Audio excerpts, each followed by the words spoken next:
You can start. Good evening, Mr. President, Senator Bongo, Chair of the Committee on Health and Demography, fellow members of the IATF and Cabinet.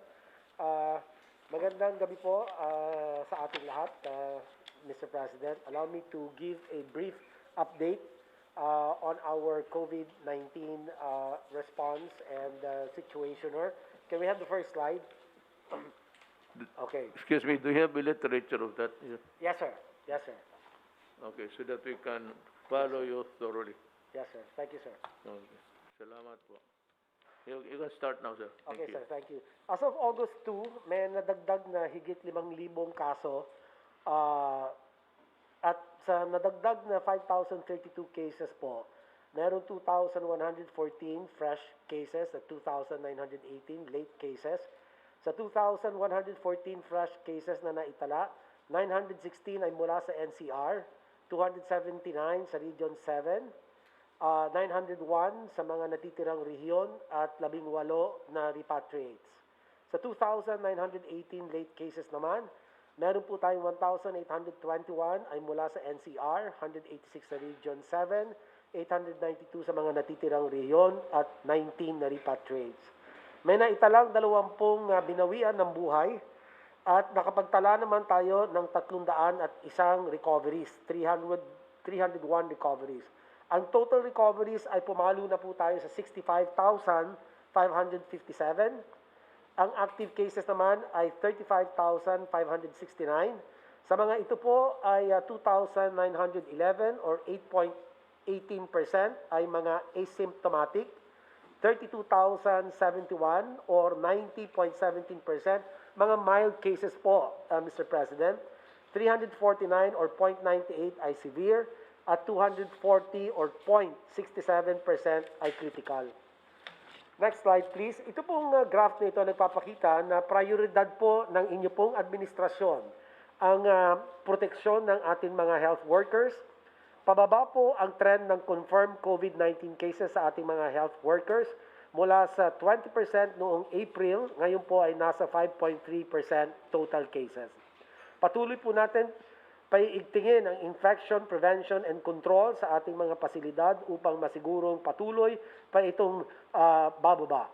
Makakaasa po ang ating mga health workers na ating pong binabantayan ang kanilang health and safety sa pamamagitan po ng pagbibigay na sapat na mga personal protective equipment na dekalidad at tunay po na mga very high quality and effective. Ngayon po, ang slide po natin na susunod, next slide, nais ko rin pong magbigay ng updates sa kung paano natin patuloy na tinutugunan ang issues ng ating mga healthcare worker. Sigurado po ako, Mr. President, na lahat po tayo sa kwartong ito ay sasang-ayon na sila po ang pinaka-importanteng mga tao sa laban natin kontra COVID-19. Kahapon po, Mr. President, matapos ang press con ng healthcare workers kung saan sila ay humingi ng time out, na imposition at imposition ng ECQ or Enhanced Community Quarantine, ay agad na nakipagdialogo ako kasama ng ibang IATF principals sa mga medical societies. Dito mismo natin napakinggan ang issues nila. Dito rin naklaro na handa naman silang humanap ng middle ground, ibalanse ang kabuhayan at kalusugan. Bigyan ko lang po kayo ng summary ng kanilang mga hinaing. Number 1, una, kakulangan daw sa ating mga health workforce dahil na rin sa pagka-quarantine, isolate. Yung iba naman po ay nagkakasakit at meron din pong mga nag-resign.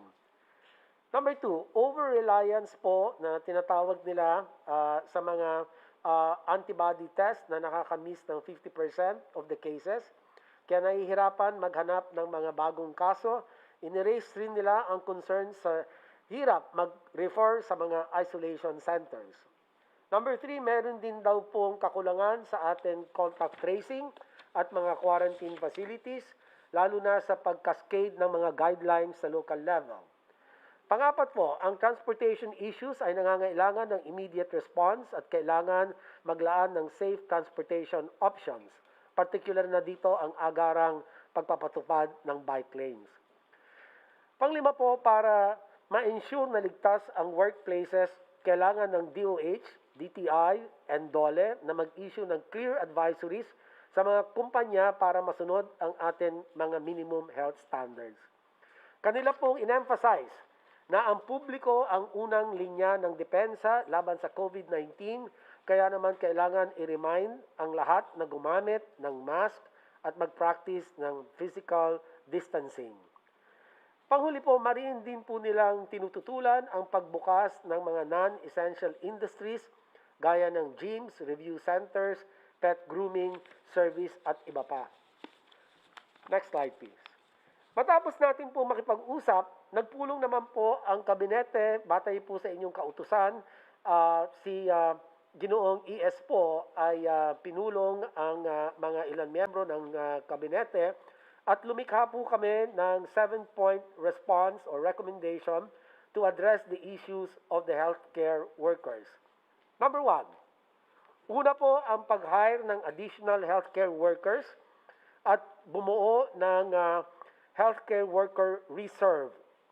Pati na rin ang pag-enter into memorandum of agreements with private hospitals hanggang December 2020 para makapag-deploy tayo ng healthcare workers sa mga private facilities na kung saan po sila po ang mas mabilis na mapuno ang kanila pong mga COVID beds.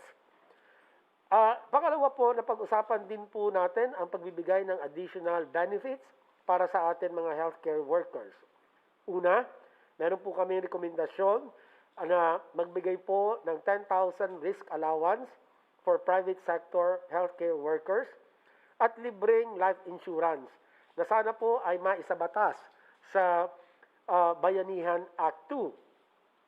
Kasama na rin po ang pagbibigay ng libreng accommodation at transportation na siya naman po itong inumpisahan ng gawin ng Department of Health para po sa mga panggagawang pangkalusugan. At ang pagsagawa ng libre at frequent na pag-testing sa ating pong mga healthcare workers, kasama na rin po ito sa ating expanded testing strategy. Pangatlo po, ang paggamit ng work and quarantine passes para po ma-minimize ang paglalabas ng mga tao. Pang-apat po, ang pagpapaigting sa ating mga localized lockdown strategy at ng implementasyon ng O-Plan Kalinga sa tulong ng LGUs at COVID-19 code teams. Yung pong code teams, ito po yung coordinated operations to defeat the epidemic, which is COVID-19. Panglima po, intensify ang strict enforcement ng ating guidelines on minimum health standards at ang pagbibigay ng 20 milyon cloth mask for the poor, alinsunod po sa inyong kautusan, Mr. President. At ang pang-anim po ay ang paggamit ng RT-PCR bilang gold standard sa ating pong pag-detect o pagtukoy ng mga kaso ng COVID-19. At ang pinakahuli po ay inirekomenda po mariin ng inyo pong gabinete na manumbalik po tayo sa Modified Enhanced Community Quarantine or MECQ for 15 days. Mula po bukas, August 3 hanggang August 18. So ito po ang ating po mga rekomendasyon, Mr. President, for your consideration. At muli, nagpapasalamat po ako sa aking mga kasama sa kabinete at IATF sa pagbuo po ng mga rekomendasyon na ito na akin pong binasa. Secretary Duque, I failed to grasp the last item that you have. We were talking about MECQ, sir? Escalate mo sa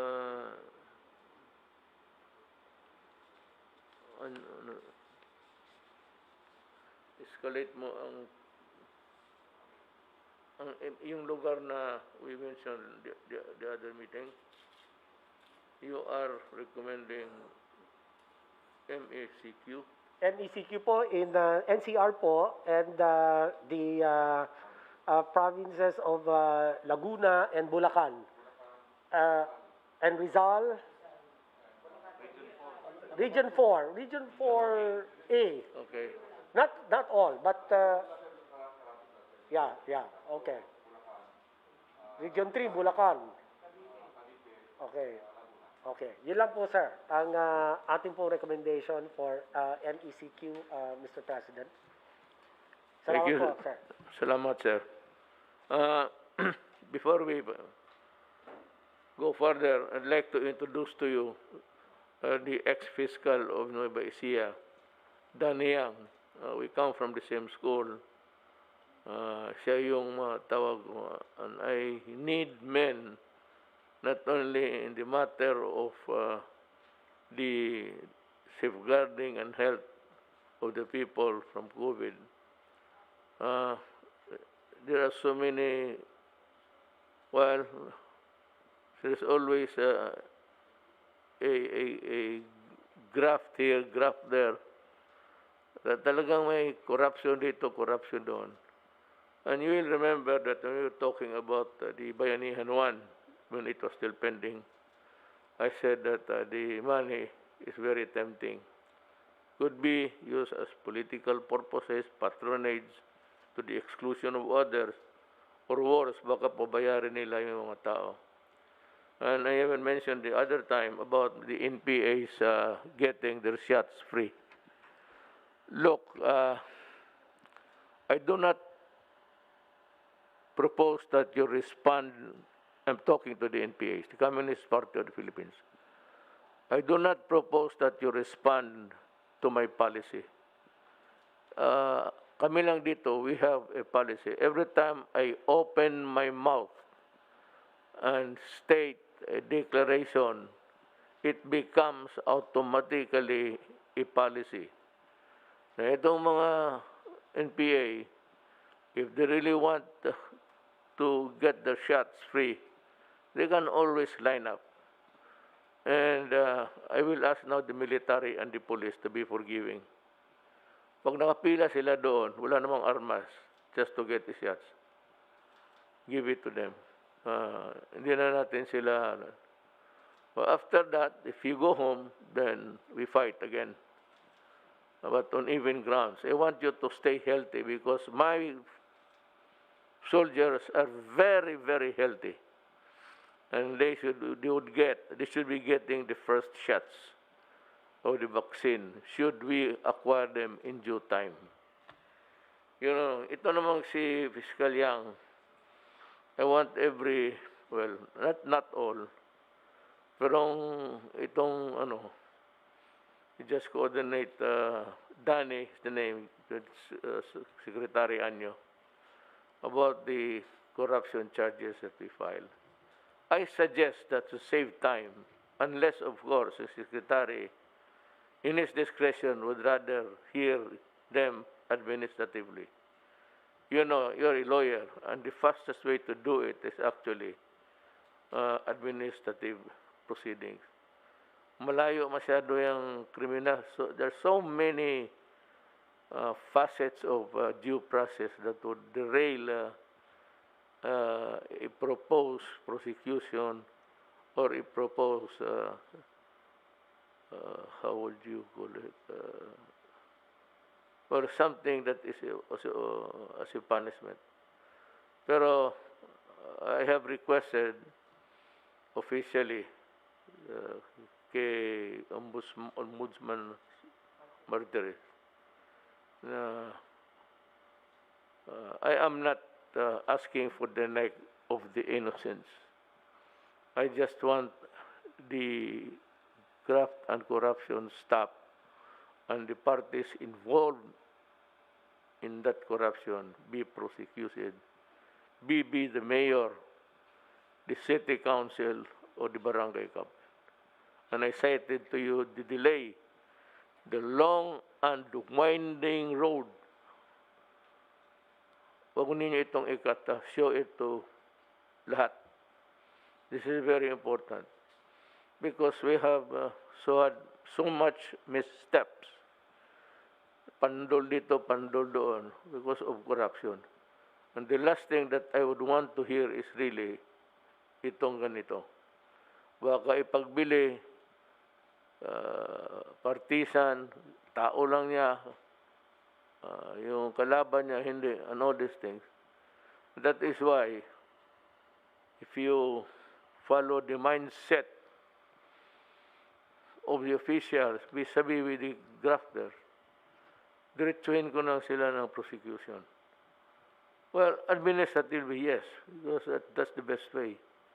For the city councils now who are delaying the passing of the ordinance, because 2 months, 2 years, if I'm telling Secretary Ann here, 2 years, the paper spending, it is graft and corruption. I'm telling you now, kayong mga municipal, city, or I do not know if the provincial board is included, pag hindi ninyo inalabas yan, beginning today, I'm going to give you exactly 3 days.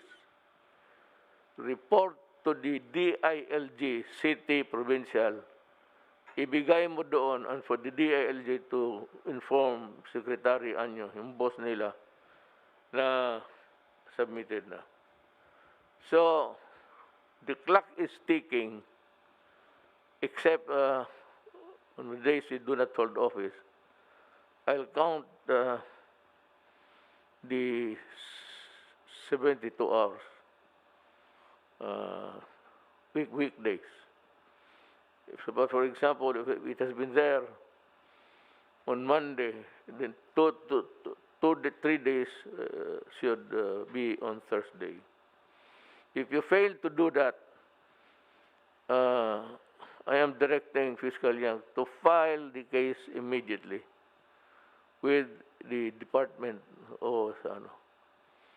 Nandito nandiyan ba kay ang record nandiyan kay Fiscal, but you can always go to the office of General Anyo and take a look. Demanda mo natin kasi sabi ko, my God, 2 years na lang ako, magwawala ako. Gusto ko, hinto na ako sa gobyerno, sabay tayo. Talagang I'll see to it that you are effectively suspended, preventive, suspended as a form of a punishment. But I would prefer that you be dismissed immediately. And the courts for not to interfere. I am not without understanding the situation that governs the separation of powers, that I cannot also intrude into yours. But help me on this, as long as I am in the path of due process. Please do not interfere. Of how there might be an injunction or something. This is not time for hearing cases. We will make the accounting of our behavior maybe after COVID. Promentas ngayon, talagang I want barangay captains, the idiots and the low life in the lower echelons of government, they should know that at least. I may not be really the best, but I want to taste your agony, and I want to taste your humiliation while I am here, because you are a criminal. Pag nagkamali kayo dito, wala, kasi pasensya. I will ask I will demand your resignation if it really calls for it. I really demand. Now, if we come to a 4, well, tignan natin who gets what. Ako, sabi ko, I am already dispensable. Pwede na akong effectively suspended din. Okay ako. Tapos na ako. Kayong mga yawa, kayo talaga ang hiritan ko. Para makatikim kayo ng ayaw ninyong huminto eh. So, mga barangay captain, stop acting like God in your barangays. You are just a human being. I'm sure that you know nothing or little at all about governance if you are there into corruption. Kaya kung wala kayong nalaman, talagang nagagalit na ako. Kaya wala akong respeto sa iyo. I have no compunction about sending you to jail or suspending you until the last day of 2 years from now. Para mawala kayo sa horizon. You are removed, already removed from the political horizon. You do not deserve to stay in the government a minute longer. Now, I know that you've been earlier, the cry of the moment, which is really, I believe, well taken. And they are right. Itong government, not the government, but yung health workers who will be in the hospitals. Private, am I correct? Okay. Alam ko ho, kayong adhere or no one is going to meet me tonight. Wala. So if they're listening now, ganito ang the following moves that government has decided. We agree that you are bone weary. Alam ko na talagang kumikit-kit na sa buto ninyo yung kirap ninyo. Both of the pressure, the stressful work, and also the uncertainty and the fear of getting COVID and not having anything in return. And that would also be wrong because yung tawag na unjust enrichment at the expense of others. Well, it is not really the real case on all fours. It applies that government cannot take advantage of the services of private persons or citizens and yet send them to the dragon pit. So we are ready to consider that itong, well, if you want to term it stipend or allowances or pay, give us time. We will make the report. Sana masali ito sa the second bayanihan. Baka masali ito. Kung masali ito, ibibigay ito sa inyo. Ora mismo. No delay from the Treasury, diretso na sa inyo. If you want it to be Treasury warrant, fine. If you want to be in cash, fine. We will look for the right persons to distribute it. But the thing is, you can rest assured that there will be no corruption dito. Talagang uupakan ko kayo, mga putang ina. Talagang uupakan ko kayo. Yeah, the humiliation of being treated as one who has been ousted from service because of corruption. Para malaman ng mga anak ninyo na babuhay kayo sa putang inang kalukuhan. regarding the benefits, we were also strongly recommend it to be included in the bayanihan to insurance, then free accommodation, free transportation, free and frequent testing. Magdasal lang tayo sa Diyos. There is enough to are scraping. Wala na tayo. Remember, Filipinos, na the time of giving the assistance or the stipend or your allowance is no longer there. We cannot give you that anymore. Tapos na yun. Kaya ito, sabi naman ng iba, paano ba itong gobyerno, hindi man nila masolve? Gamitin mo nga utak mo, putang ina. Kasimple. COVID is the enemy, not government. Government is trying to control.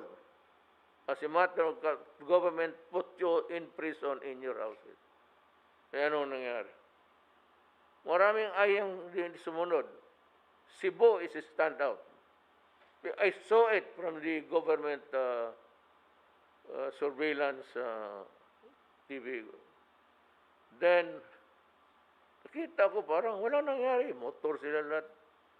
So I was complaining, I'm telling you, we were having a cabinet meeting several times. That itong Cebu, murag wala. Murag walay sakit nga galibot. But there is no germ kagaw nga balibot. You are doing life nonchalant. Nagbali wala lang. Sige, continue lang tapo. Mahaw, panood to, inom. Pagdating ng panahon, sabihin pa ninyo, we are having trouble here. The hospitals are nobody in this world was really prepared to deal with it. In only a matter of 48 hours upon advice, I already suspended the way of the usual life and tried to sequester you inside the quarantine of your home. Wala nga anong sabihin. For example, Secretary Duque, they want their neck. Then I ask you, okay, you want me to fire Duque? Let me be satisfied. Anong kasalanan ng tao? He did not import COVID. He was there all the time, and an infection was overwhelming, not only for the Philippines. I do not want to compare it with any country, but it was a global thing. And ngayon, bakit tayo marami na? Well, sana makapanood kayo ng YouTube or YouTube. Makita mo ang spike ngayon, binalikan sila. And the scientists say that it will be, this COVID will be forever, for decades. So ang sinasabi ko sa the same. What I said earlier, in the early days of this pandemic thing, I said that, be careful because it is wallowing the rest of the world. And we will be no exception. Dito sa Cebu, makita mo naman sa Cebu pati Maynila, almost same behavior. May mga tao talagang nasa labas, and they can only be controlled kung saan sa mga barangay, kung saan kayo nakatira. But kung nakapuslit kayo, tapos magpasel-pasel, magnegosyo pa rin kayo, whatever, and without a mask at that, making it worse. Hindi ka naman, ngayon marami. Then you say that government, nobody, pandemic nga ito eh. The epidemic is bad enough. But the pandemic is that every country is now using its own resources. Hindi mo kabigayan. China of late might be delivering some help in terms of equipment. Pero hindi kasalanan. Now, if Secretary Duque misquoted or was not accurate sa kanyang figures, para sa akin, matulala ka sa figures because they come in incomplete and sometimes wrong, sometimes asymptomatic, sometimes nakauwi na. So I'd like to know, let me ask you a question, Secretary Duque, if you may please. Itong sa case summary natin, itong nakalabas, kasali pa dito sa the number of recoveries. Is this an original number or a changing number? Only those that are presently hit or affected. This is a changing number, Mr. President, kasi yung pong meron pong IATF policy or resolution that the time-based reckoning of recoveries of the asymptomatic and milds after 14 days po that they were in quarantine from the onset of illness. Kasi yan po, usually 10 days nga lang po, sabi ng WHO, gagaling ka na po. Basta mild po and asymptomatic. Kung natapos po ninyo yung 10 days na yon, nagdagdag pa po ang DOH with the approval of the IATF ng 4 days para 14 days. So after that, ibig sabihin po noon, magaling na kayo. Yes. And I'm asking about the figures. Does this include people who are already cured? Yes, sir. The recovery, sir. So this is a constant number. Yes, sir. This number will continue to increase as more and more people recover. Including the first computation. Yes, sir. Kasama na po. Itong 103. Yes, sir. This is part of the 103,185. And of these, meron po tayong recoveries na 65,557. Ang ating pong active cases, which means these are still either in quarantine or in the hospitals or in the ICUs, isolation beds, depending on their clinical condition, Mr. President. Yeah. Opo. I know, especially those. Now, look, ladies and gentlemen. By the way, si Fiscal Yang, I forgot to mention where he belongs. He is with the presidential anti-graft. Doon ka. Then I need another classmate of mine. Tinabahan ata ng COVID eh. What is really very, not sad, but almost an irritation that could put stress on anybody's mind. Itong mga kasama mo mga doktor, yung iba nag-private, yung iba na sa gobyerno. Yung sa gobyerno, I really appreciate your hard work. I said, I know that everybody is bone weary. Talagang pagod na. Kaya ito sila, sinasabi mo ngayon, health workers, frontliners, lagay sa private hospitals. If they continue to expose themselves, tinamaan sila, it is not fair for government just also to sit down. They must be included in the recovery period. Now, kung itong mahirap nga bilangin eh. Kasi may mga tao na naging COVID cases, gumaling lang sa bahay. Karamihan sa bahay, walang punta ng ospital. Nung mga grabe. Ngayon, itong sabihin mo na 100 plus, ay, tingnan, gamutin natin. Meron naman tayong alternative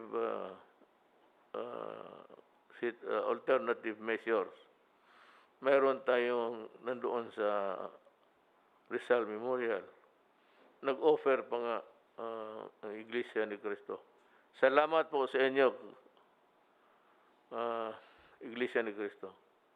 And any others. The only thing, if they do not want to work, we cannot force them. Pero, for Diyos naman, tanungin ko kayo.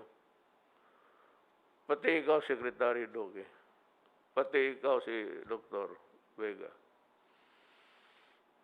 Kung mga ganito na sitwasyon, we are up against virus, germs, microbes, tapos nagkasakit. Who can we turn to? Kung gera lang sana ito, I can order general lang sana ito gawin mo. I am not satisfied with this because losing on that province. Pasabihan ko ang police secretary nyo, napakahina yung trabaho niya. Ngayon, dito sa iyo, I ask now every doctor and nurse. My wife has also volunteered to be a frontliner.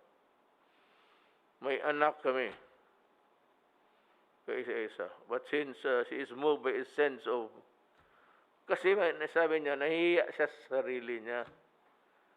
She's a nurse, and yet, ang trabaho, itong ganitong parang, it's a war against microbes. Who are our soldiers? The nurses and the doctor. If you cannot go for the extra mile, well, I can understand. I'm very sorry. I can understand you. Pero wala kaming matawagan ng iba eh. So ito ngayon sa bakuna pagdating nga, it will be headed by the medical corps para sila ang may tabulation. Walang magkamali. Patient. Lahat ng ahensya na may mga nurses, mga police, there are already thousands of police. Maraming nagpulis kasi ang sweldo ng nurse 8,000. Ang sweldo mo pagka pumasok sa akin, entry fee mo 30,000. Ginawa kong 30, kaya lahat ng mga nurses, babae at lalaki pumasok dyan. No, I leave the problem to General Anyo. For the uniformed nurses sa police and for General Lunzana, they should be assembled and help. Yung sinabi ko sa police station, punta ka lang doon. So, maraming nurses i-distribute natin. We can finish, if we have the vaccines, and if it is delivered expeditiously, I think that in about 1 week's time, tapos na. That if we get the vaccine. Pero as goes now, wala pa namang, sinabi lang na kompleto na. And China is leading. That's what I told you. I believe in China because they're very conscientious. And hindi likramador. May isang bayan na mayaman, pagka reklamador na binigay na ng Panginoon Diyos yung biyaya niya. Tapos sige pa reklamo. Ngayon nag-spike kasi sige sila protesta. Kaya ako dito, kasi mga left, sige, sabi nga, yung mga left, If you want to protest, go ahead. I myself will sign the permit. Pag manghingi ka ng 3 araw, magagalit ako. Gawain mo 10 araw po. Diyan, magbabad kayo. Protest to the high heavens.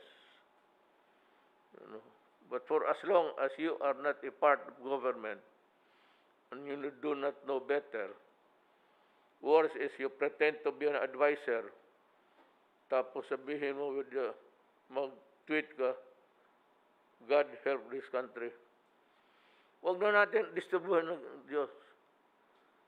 Mas mabuti kung you are not a part of it. I can see an ambition in a man's face. Kaya tapos magsali, bakit hindi mo kami in-advisean? So what can you advise about COVID? Tell me if you're a doctor, anong ma-advise mo? What's the best solution? Best solution is you go into your house, stay there, do not crowd in other places, mingle. Walang, at least mahina. But yung gamot, sinasabi mo, what are we doing? Oh, what are we doing? What can we do? Magbigay ng pera? Wala na tayong pera. Mayroon pa dyan yung mga bright na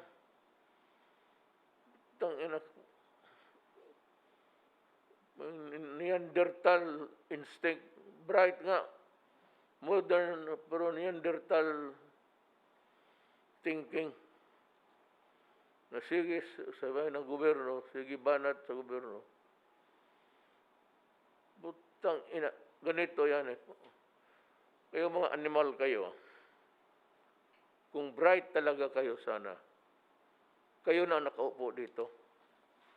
At nagawa na ninyo ang gusto ko.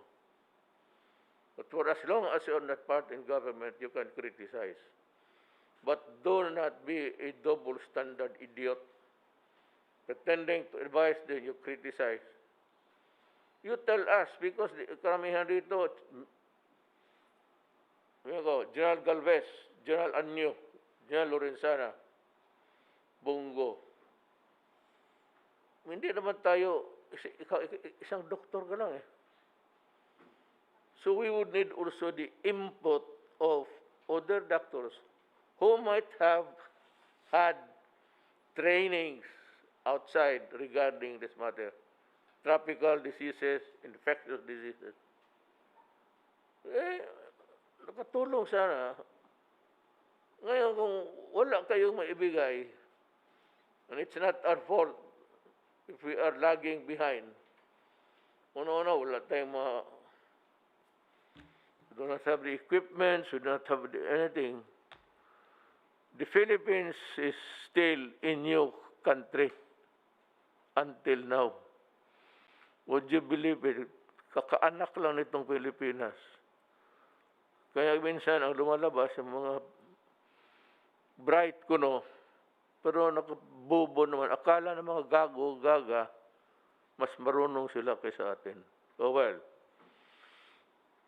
run for president. I will help you. You identify yourself. Or I will keep track of your, tapos sabihin ko sa inyo kung anong ginagawa ninyo. Puro kayo daldal. Tapos sabihin ng gobyerno, keep on harping on Secretary Duque. What will I do with him? There's lack of hospital beds. Talagang nagkulang. Nobody anticipated this. This is a pandemic. It's bigla. Medicines, ganon din. Naghintay tayo ng matagal. Yung mga ventilators, ganon rin. Nobody expected that thousands will get sick on a single day.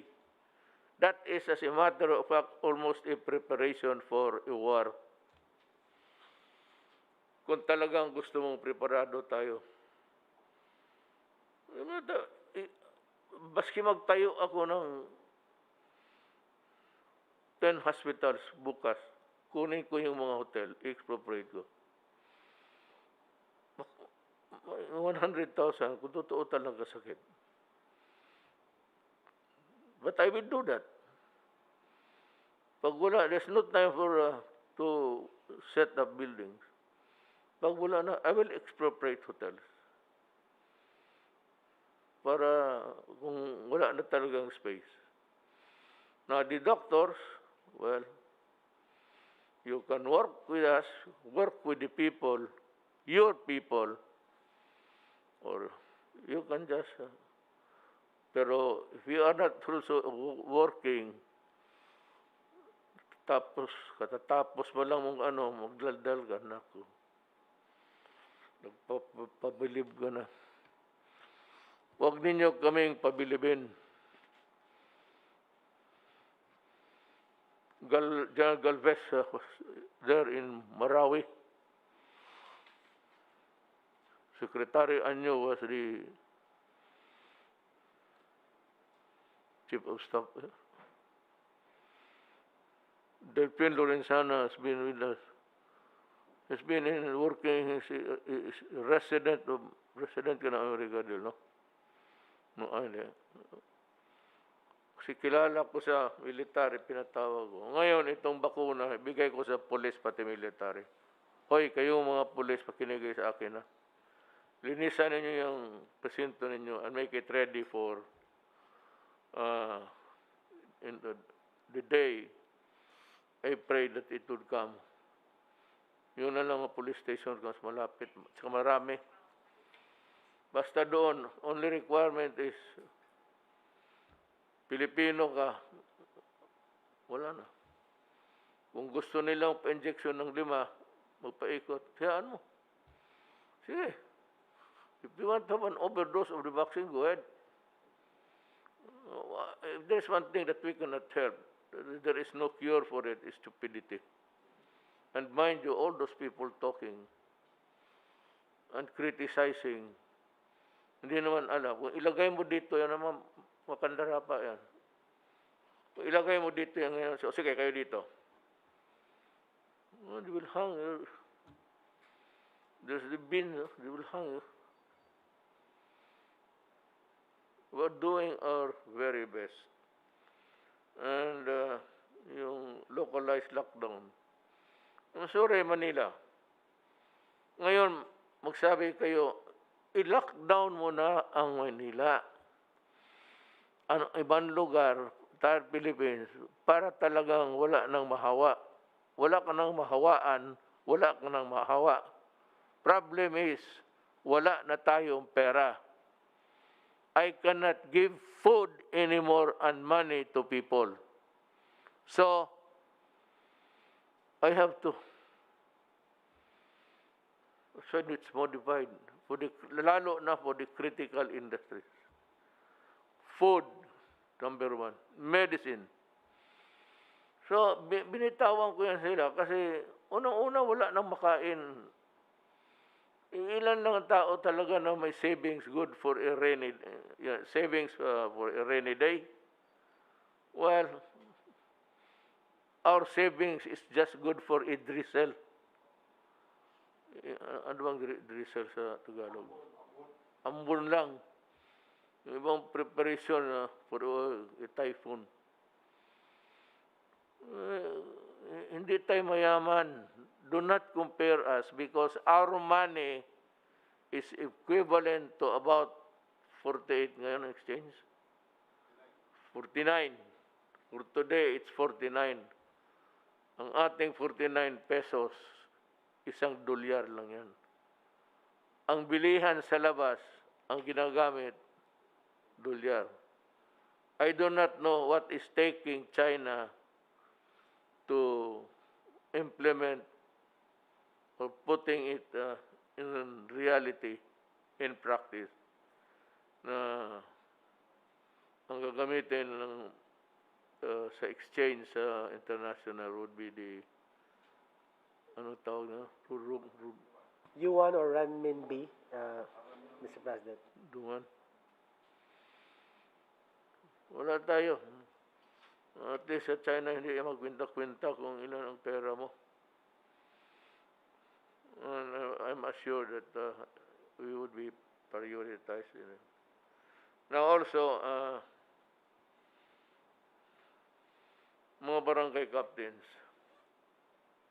it's time that you really work. Isauli mo sa tao yung honor na binibigay nila sa inyo. Binigay ninyo.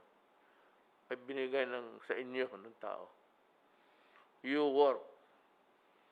Strictly enforce ang quarantine, lalo na yung lockdown. Kasi ang Maynila, dahil ang mga tao, maraming tao na lumalabas. Jadi maraming mahawa. So sabi mo, what is Duterte doing about, the government doing about? Hoy, Mario Josep, magbili ka dyan ng vaccine. O akong bibili sa'yo, turo mo lang kung saan. Well, it's vaccine. Baski saan ka, it's vaccine. Now, yung contact talaga. That is why para hindi naman kahawa o mahawa man sa bahay ka na lang, it behoves upon the barangay captain, municipal mayor, to see to it that kung maaari lang, kung posible lang, that your barangay or municipio city is co-free. Well, some mayors are overly strict. Wala na tayong magawa doon kasi under the local government code, they authorize also to move.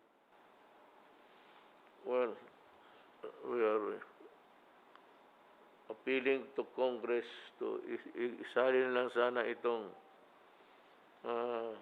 yung sa mga health workers, isali sa bayanihan to isalin lang ang free accommodation, free transportation, and free and frequent testing. Mr. President, Yes. may I respectfully reiterate my very strong recommendation with the support of the Cabinet for NCR, Laguna, Rizal, Cavite, and Bulacan to be put under the MECQ or Modified Enhanced Community Quarantine, Mr. President, just for 15 days, Mr. President. Modified Enhanced Community Quarantine, Mr. President. Yes, sir, with your approval, Mr. President.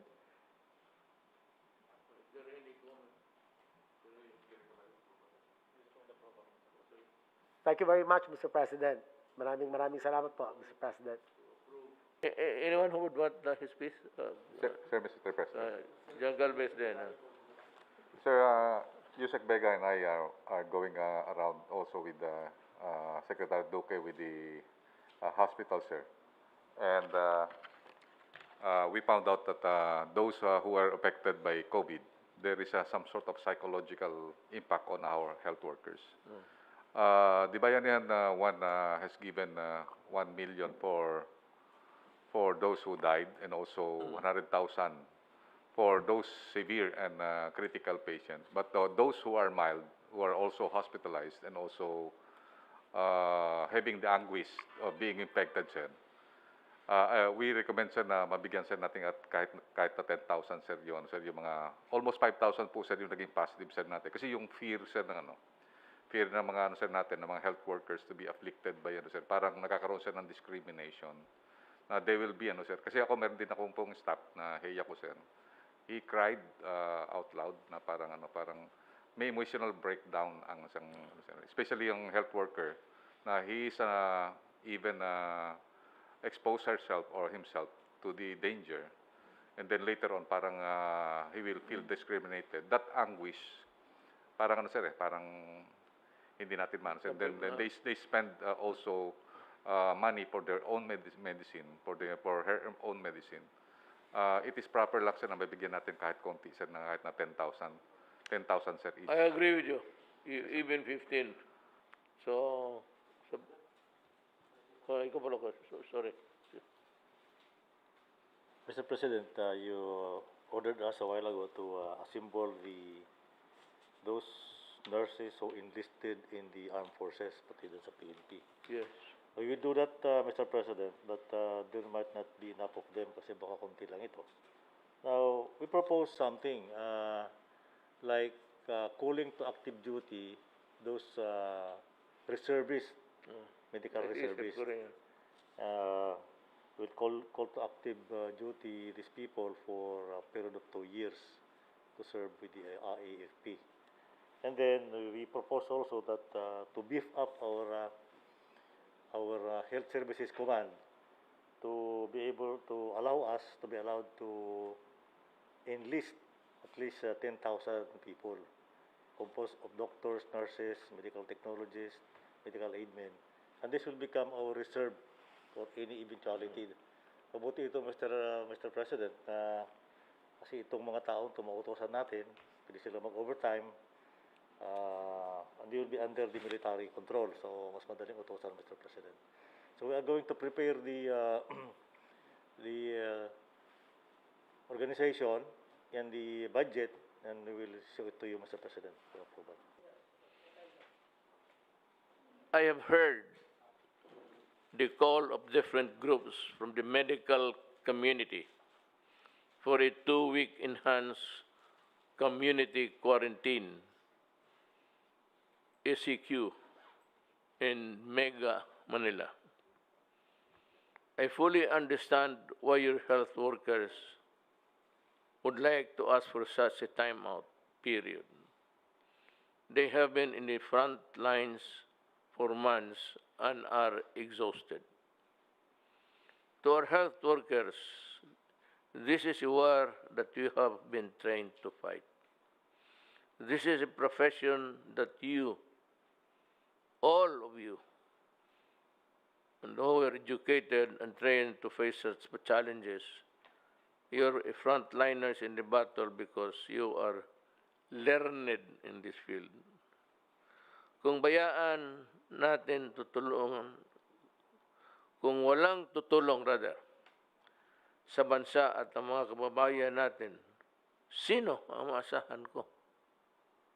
Sino ang maasahan natin na gumawa ng trabahong ito? Huwag kayong mawalaan ng pag-asa. Nakikita at kausap ko ang iba sa inyo. Habaan ninyo lang. You stretch your patience and your not endurance, because you can only also take so much. Your fervor. Haan na lang ninyo yung pasensya ninyo and your fervor na ikaw isang medical tao. At tiwala kami sa inyong kakayahan. We are aware that you are tired, that you have worked almost even beyond 24 hours a day. So ito kasi yung, wala kami matakbuhan. Kayo yung nag-aral. Kayo yung may alam. Na ngayon, kung sabihin ninyo na anong mabuti, and you raise the spectacle of yung ang agony ninyo, you treat it as if you're about ready to stop to work. Huwag naman ganun kasi kawawa ang mga kababayan. Sino man asahan namin? I don't know, I'm sure that that's not into your heart. But from your maybe despair, I would like to tell you that ang ating gobyerno ay hindi mag-iwan ng mga trabahante niya. So to my fellow countrymen, we are doing everything possible to alleviate the situation, to assist our healthcare workers and enhance and upgrade our healthcare system. Alam mo kasi, you know, first time nangyari ito eh. And this is not just something like a call to action for a few sick persons, maybe because of the distance or maybe because of the... Ito lahat eh. Wala namang may gusto. Kaya nga si Secretary Duque, gusto nila putulin yung ulo. Ano mang kasalanan niya? Na yung medisina nandyan, buhol-buhol ang trabaho because this is the first time. And hindi ko kinukumpara. You read or you listen to BBC and CNN. Nakita ninyo, America and the rest are far more worse than us. Yan ang problema. But they have the machines, they have the equipment. And yet they are suffering terribly.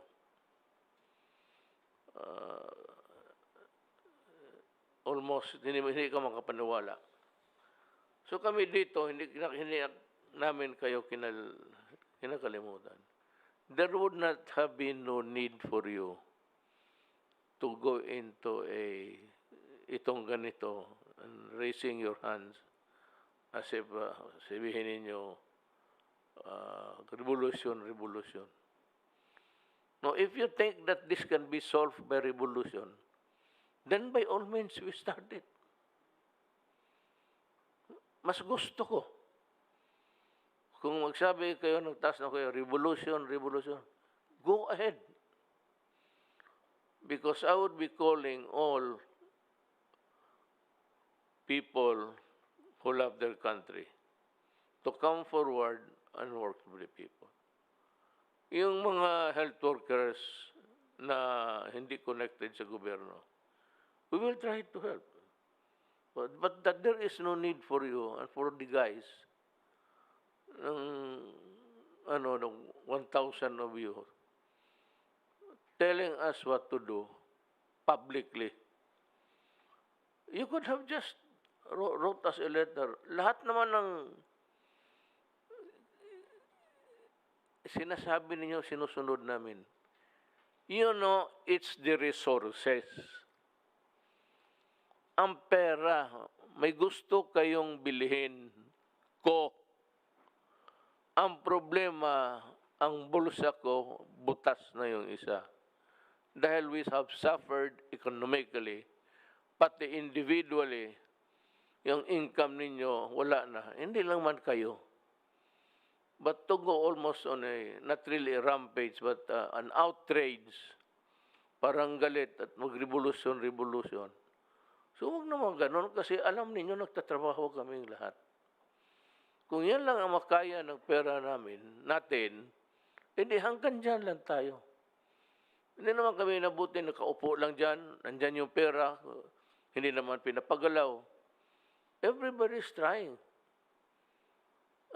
Kaya nga, yung mga iba-ibang modalities na lang how the vaccine, if ever mabigay, mag-abot sa atin. Next time, you can just ask for an audience. Pero huwag ho kayong magsigaw-sigaw, revolution. Alam mo, sa totoo ko, alam niyo hindi ako kilala talaga. Magsabi kayo revolution, then, ngayon na. Go ahead. Try it. Sirain natin itong patayin natin lahat ng COVID. Is that what you want? We can always end our existence in this manner. Hindi naman kayo na natatakot siguro. Alam namin yun na hindi kami matakot. Siguro. But to send a message na without giving government a chance. Ngayon, anong gusto ninyo? I will implement other things in this government without informing you. Would you be happy with that? Or if you are really on a rampage, you want a revolution, fine, let's start it. Go ahead. Go ahead in the streets and the store. Makita natin. Then we will need almost all building, all hospitals there. Hindi lang COVID. Hindi ko, I'm not threatening. Pero gusto ko lang subukan ninyo. I dare you, do it. At makita tayo kung ano. Those who want to work with government, lahat ng mga nurses na police, pumasok kayo sa police kasi malaki ang sweldo. If you remain in nurse outside, you only get about 8, 9, 10. So, it's time to give more to the people. All nurses sa uniform sector will have to work. And we can always ask for volunteers. Then I am asking Secretary Lorenzana to mobilize, call a mobilization of doctors and nurses and those who can help. Kung yan na lang ang maasahan namin, or I might outrightly call for all reservists to work. Yan na lang. Ang COVID nandyan, wala namang kasalanan. Ni ikaw, wala kang solusyon eh. What are you bubbling about? What's the solution? Except COVID. We've been frank before with you. Still frank until now. And that is also the answer of all leaders of government. Anak ka ng, do not so as to be heard. I don't give if you gather 1,000, 2,000. But bear in mind na kayo mismo, kung ipa-take over ko kayo kayong lahat. Ako ang magbayad sa inyo. Take over ninyo. Tignan ko kung ano ang lagay ninyo. We are not incompetent here because we are not doctors. Kayo ang dapat ang you should do this soul searching, not us. Kami kayong makatulong sana, ito lang kayong ginagawa, kung magreklamo, ikaw naman, what can I do? I've always been praying to God for the vaccine. Alam niyo, doktor kayo eh. Huwag na natin dramahin ito ng mga sulat-sulat. At saka itong mga health workers that I said you are bone weary. Bone weary is an idiom. It's just simply that you are too tired to move. You are beat. Ika nga. Bakit kayo hindi pumunta dito na pera? Hanap tayo ng pera. Secretary Dominguez, mabutit na lang, sabi ko, ang vaccine dumating.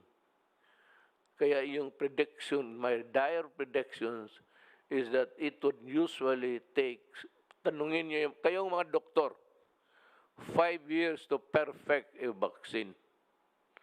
From the alam ninyo yan. So, do not try to demean government. You are not actually criticizing. You demean by government, your own government, by just going ahead. At saka takutin ng revolusyon. Bayan man natin ito. Gusto ninyo, sirain natin. Start it now. Nary a moment to waste. Ako kung anong klase ibigay ng tatrabaho ako, kung anong ang nasa harap ko, I will react appropriately. Kayong mga nurses, ulitin ko, outside, o aid workers, maghanap ako ng pera sa Congress. Again, to the health workers, doctors, nurses, sa not connected with government. We will try to look out for a way. Marami kaming gustong ibigay sa inyo. Insurance, then return 10,000 risk, tabala, across the board yan. Tapos, free accommodation, free transportation, free testing. Siyempre, dapat kayo every 2 days, masakit lang sa, wala bang pantusok na putang ina na hindi.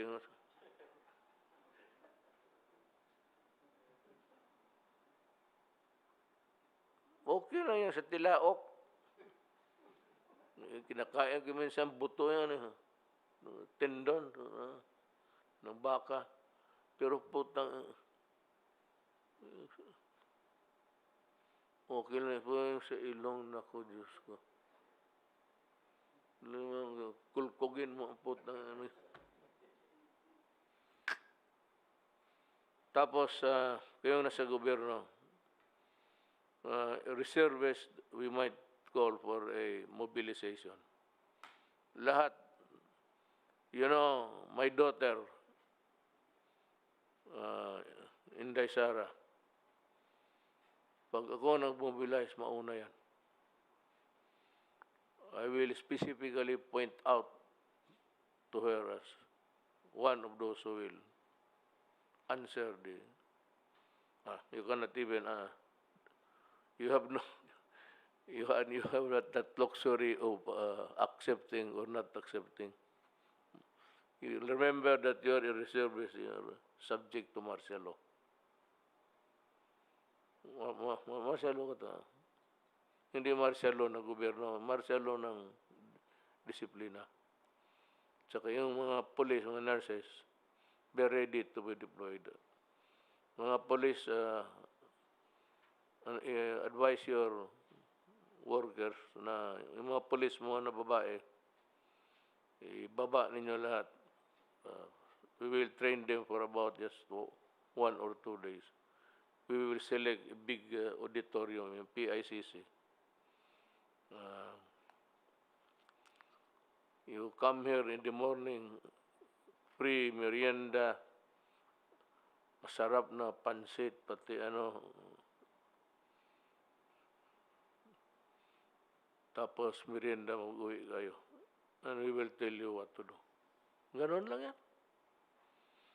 Kung mag-resack yung mga magtamad-tamad, then we will help you with government personnel. And they will work how many hours a day has? 24? Oh, I can ask my soldiers to work 28 hours a day. Yung mga sundalo, yung mga pulis. So, we are not actually inutil. Tsaka, next time, as a matter of courtesy, not to me, I don't need it, but to the government, kasi gagastusin natin yung pera ng tao. The next time, huwag ninyo akong parigin-rigin ng revolution. Naku, Diyos ko. Yan ang mas delikado sa COVID. Kaya kung magrevolusyon kayo, you will give me the free ticket to stage a counter-revolution. How I wish you would do it.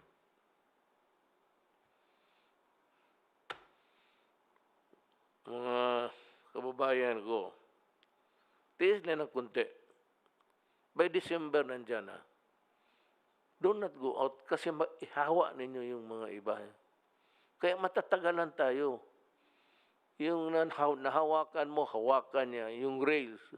Yung sa escalator, pupunta-punta, hawak ninyo. Tapos hinawakan na, kung maggano ng kamayan sa mga sipon, tapos balik. Tapos ikaw yung susunod. If you go at you tend to exactly do what I just told you. Sa jeep, taxi, yung inupuan. mapahid sa ilong yan kung may sipon at tapos hawak ng... Wala nang katapusan. So, kindly stay home kung hindi naman talaga importante. And for those who really are working in the government critical public work, you have to go. You have to work. Mayroon na tayong medisina. May medisina tayo. Meron na, di ba, we ask Rizal Coliseum saka itong Iglesia ni Cristo pumayag. Salamat po sa inyo.